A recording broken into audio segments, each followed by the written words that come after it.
एक और हम टॉपिक स्टार्ट करेंगे, क्लास 9 से रिलेटेड है। हमारे पास 2-3 टॉपिक इसके अंदर मिक्स करके मैंने लिखे हुए हैं। हम इनको वन बाय वन पढ़ते हैं। पहले हमारे पास है साइटोस्केलेटन। साइटोस्केलेटन देखो, साइटोप्लाज्म के साइटोप्लाज्म के अंदर एक ऐसी ट्यूबल्स या एक ऐसी फाइबर लाइक स्ट्रक्चर्स जो सेल के अंदर पाई जाती है, पूरे साइटोप्लाज्म के अंदर पाई जाती है।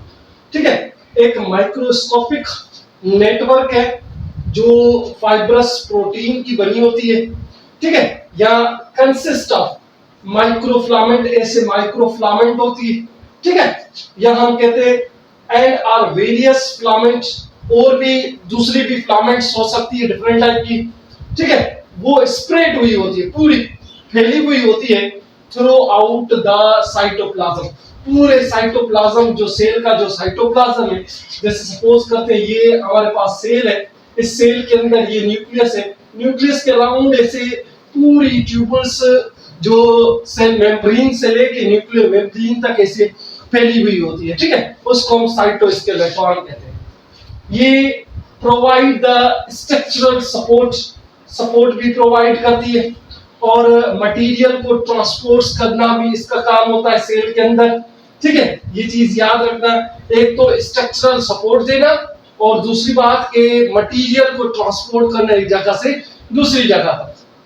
उसके बाद हम आते हैं कि skeleton, cytoskeleton help in cell division.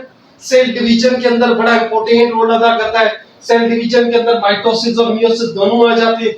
जैसे सपोज करते हैं साइटोकाइनेसिस, साइटोप्लाज्म का डिवाइड होना, या सेल वॉल का जो फॉर्मेशन होना, उसके अंदर भी साइटोस्केलेटन बड़ा इंपॉर्टेंट रोल अदा करता है। ठीक है, और इसका जो मेन फंक्शन है वो जो सेल की शेप को मेंटेन रखना होता है, कि सेल की जो शेप है उसको मेंटेन रखना होता है, और प्लस में डिफरेंशिएशन ऑफ सेल या सेल के जो पार्ट्स है उसको बनाना, ये भी बड़ा इंपॉर्टेंट रोल अदा करता है। कौन? साइटोस्केलेटन। देखो, साइटोस्केलेटन मैंने आप लोगों को बताया कि डिफरेंट टाइप के साइटोस्केलेटन ट्यूबल्स पाई जाती है। जैसे फर्स्ट हमारे पास है वो माइक्रोट्यूबल्स है, माइक्रोफिलामेंट है, और इंटरमीडिएट फिलामेंट। ये तीनों किस्म की जो फिलामेंट्स है ये सब की सब एक ट्यूबुलिन और दूसरा एक्टिव प्रोटीन की बनी हुई होती है। ये हमारे पास साइटोस्केलेटन होता है जो पूरे सेल के अंदर, ये ऐसे न्यूक्लियस है तो ऐसे पूरी सेल साइटोप्लाज्म के अंदर ऐसे फैली हुई होती है। ठीक है, ये चीज याद रखनी है आप लोगों को। उसके बाद हम आते हैं न्यूक्लियस, दूसरा ऑर्गेनेल हमारे पास कि nucleus is the largest organelle in the cell. सबसे बड़ा जो ऑर्गेनेल है न्यूक्लियस के अंदर, सॉरी सेल के अंदर, वो कौन है? न्यूक्लियस है। ठीक है, nucleus contain genetic material in a form of DNA. देखो, पूरे ये न्यूक्लियस है, न्यूक्लियस की स्ट्रक्चर है, इस न्यूक्लियस के अंदर ये एक कोलाइड फॉर्म में स्ट्रक्चर पाई जाती है जिसको हम डीएनए कहते हैं। ठीक है, ये पूरे न्यूक्लियस के अंदर थ्रेड लाइक स्ट्रक्चर में फैली हुई होती है। उसके बाद कि nucleus is covered by 2 phospholipid membrane, जिसको हम कहते हैं न्यूक्लियर एनवेलप या न्यूक्लियर मेम्ब्रेन कहते हैं। न्यूक्लियस के ऊपर एक मेम्ब्रेन लाइक स्ट्रक्चर उसकी कवर्ड होती है, उसको हम न्यूक्लियर मेम्ब्रेन या न्यूक्लियर एनवेलप भी कह सकते हैं। ठीक है, वो करता है ये देखो, इस साइड साइटोप्लाज्म है, ये न्यूक्लियर मेम्ब्रेन या न्यूक्लियर एनवेलप क्या करती है? न्यूक्लियस से सेपरेट और साइटोप्लाज्म से सेपरेट करने में बड़ा इंपॉर्टेंट रोल अदा करती है। उसके बाद इस मेम्ब्रेन के अंदर छोटे छोटे पोर आप लोगों को नजर आ रहे हैं, इसको हम न्यूक्लियर पोर कहते हैं। ठीक है, कि nuclear pore are found in nuclear envelope. Nuclear membrane के ऊपर छोटे छोटे होल्स पाए जाते हैं, उनको हम न्यूक्लियर पोर कहते हैं, जो हेल्प करते हैं एक्सचेंज ऑफ मटेरियल। जैसे आरएनए है, प्रोटीन वगैरह है, उनकी जो एक्सचेंज होना वो न्यूक्लियर पोर से होता रहता है। उसके बाद inside the nuclear envelope fluid like structure. देखो, यहाँ पे न्यूक्लियस के अंदर डिफरेंट फ्लूइड पाया जाता है, उसको हम न्यूक्लियोप्लाज्म कहते हैं।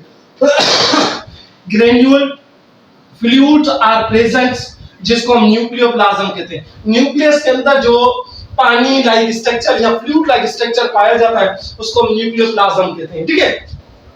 इन nucleus an aggregations of DNA is also present in the nucleolus। अब देखो ये जो न्यूक्लियोलस है ये एक किस्म की आरएनए को बनाने में या आरएनए को प्रोड्यूस करने में बड़ा इंपॉर्टेंट रोल अदा करता है, जिसको हम न्यूक्लियोलस कहते हैं। ये पार्ट ऑफ न्यूक्लियस होता है छोटा सा, ठीक है। उसके बाद एक नॉन डिवाइडिंग भी फेस होता है न्यूक्लियस के अंदर, जिसको हम क्रोमेटिन मटेरियल कहते हैं, जो डीएनए को बनाने में बड़ा इंपॉर्टेंट रोल अदा करता है, ठीक है। Genetic information in the form of network of the nucleus, उसको हम क्रोमेटिन मटेरियल कहते हैं, जो डीएनए को फॉर्मेशन करने में बड़ा इंपॉर्टेंट रोल अदा करता है। उसके बाद हमारे पास थर्ड टॉपिक हमारे पास है माइटोकॉन्ड्रिया, ठीक है। इसको हम सिंगुलर तौर पे कॉन्ड्रियो माइटोकॉन्ड्रियन भी कह सकते हैं या कॉन्ड्रियोसोम भी कह सकते हैं, ठीक है। कॉन्ड्रियो mitochondrion is the double membrane organelle है, जो सिर्फ यूकैरियोटिक ऑर्गेनील्स के अंदर पाया जाता है। इसके अंदर आप लोगों के एक और है, मैं आप लोगों को बात बता दूं, जैसे आप लोगों ने प्रोकैरियोटिक और यूकैरियोटिक पढ़ा था कि प्रोकैरियोटिक और यूकैरियोटिक पढ़ा था, तो इन दोनों के अंदर डिफरेंस यहाँ पे आप लोगों को नजर आता है। जिसके अंदर न्यूक्लियर एनवेलप प्रेजेंट होती है उसको हम यूकैरियोटिक कहते हैं, जिसके अंदर न्यूक्लियर एनवेलप एब्सेंट होती है या डबल मेम्ब्रेन बॉन्डेड ऑर्गेनील एब्सेंट होते हैं उसको हम प्रोकैरियोटिक कहते हैं, ठीक है। ये चीज याद रखनी है। जैसे आप लोग यूकैरियोटिक के अंदर डबल मेम्ब्रेन बॉन्डेड ऑर्गेनील पाए जाते हैं, जैसे फर्स्ट माइटोकॉन्ड्रिया है, ठीक है, ये डबल मेम्ब्रेन बॉन्डेड ऑर्गेनील है। और mitochondria contain double membrane bonded होती है, तो वो फॉस्फोलिपिड बाइलेयर की बनी होती है, एक उसके अंदर इनर होती है, दूसरी आउटर होती है, ठीक है। जो इनर होती है, इनर जो मेम्ब्रेन होती है वो फोल्डेड होती है, उसको हम क्रिस्टी कहते हैं। जैसे ये आउटर मेम्ब्रेन है, ठीक है, इनर जो है वो फोल्डेड है, उसको हम क्या कह रहे हैं, क्रिस्टी कह रहे हैं, ठीक है। ये चीज याद रखनी है। इनर मेम्ब्रेन स्पेशलिस्ट प्रोटीन होते हैं, इस इनर मेम्ब्रेन के अंदर यहाँ पे प्रोटीन पाए जाते हैं, डिफरेंट टाइप के प्रोटीन पाए जाते हैं, जो क्या करते हैं उसको हम, वो प्रोटीन कौन से होते हैं, एंजाइम या कोएंजाइम होते हैं, जो हेल्प करते हैं ऑक्सीडेशन के अंदर।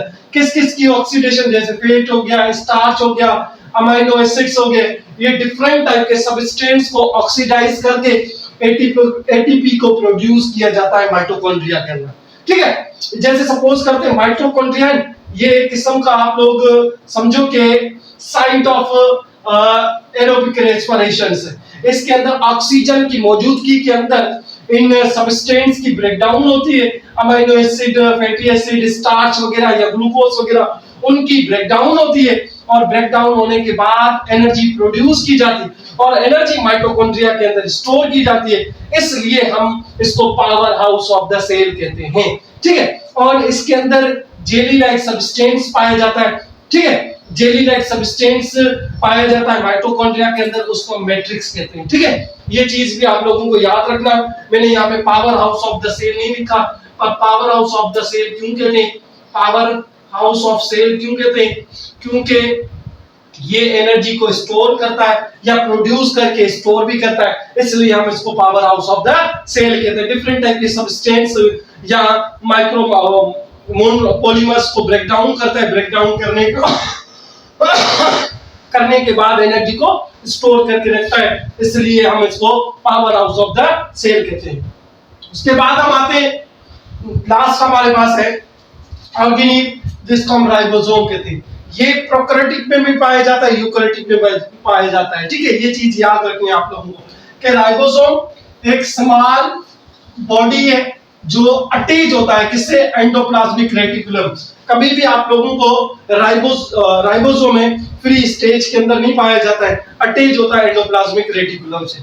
उसके बाद ये जो राइबोसोम है वो आरएनए और प्लस में प्रोटीन का बना होता है, ये चीज याद रखनी है आप लोगों को। जैसे दो किस्म के आरएनए पाए जाते, राइबोसोम हमारे पास पाए जाते हैं, एक स्मॉल होता है, एक लार्ज होता है। जो स्मॉल पार्ट है और ये लार्ज पार्ट है, ठीक है। ऊपर वाला जो है ये लार्ज पार्ट है और ये स्मॉल पार्ट, ये एक दूसरे से जब एक एक राइबोसोम जब जुड़ते हैं इसको हम पॉलीराइबोसोम कहते हैं। ठीक है, ये चीज भी आप लोगों को याद रखनी है। उसके बाद जो लार्ज पार्ट है वो अटैच होता है एंडोप्लाज्मिक रेटिकुलम से। ये चीज आप लोगों को याद रखनी है कि जो ऊपर वाला लार्ज पार्ट है वो हमेशा एंडोप्लाज्मिक रेटिकुलम से अटैच होता है और स्मॉलेस्ट पार्ट फ्री होता है। ठीक है, उसके बाद के ribosome is produced in the nucleolus and transfers into the cytoplasm। हमने अभी न्यूक्लियोलिस के बारे में पढ़ा कि न्यूक्लियोलिस राइबोसोम को प्रोड्यूस करता है और राइबोसोम आगे चल के प्रोटीन वगैरह को बनाने में बड़ा इंपॉर्टेंट रोल अदा करता है। ठीक है, फिर ये ट्रांसपोर्ट होके कहां पे आता है साइटोप्लाज्म के अंदर और अटैच का किससे होता है एंडोप्लाज्मिक रेटिकुलम से और एंडोप्लाज्मिक रेटिकुलम से अटैच होके प्रोटीन की सिंथेसिस करता है और इसलिए हम इसको प्रोटीन फैक्ट्री भी कहते हैं। ठीक है, ये हमारे आज के 3-4 आर्गेनिल थे। इंशाल्लाह ताला हम इसके बाद नेक्स्ट टॉपिक में मिलेंगे। अल्लाह हाफिज।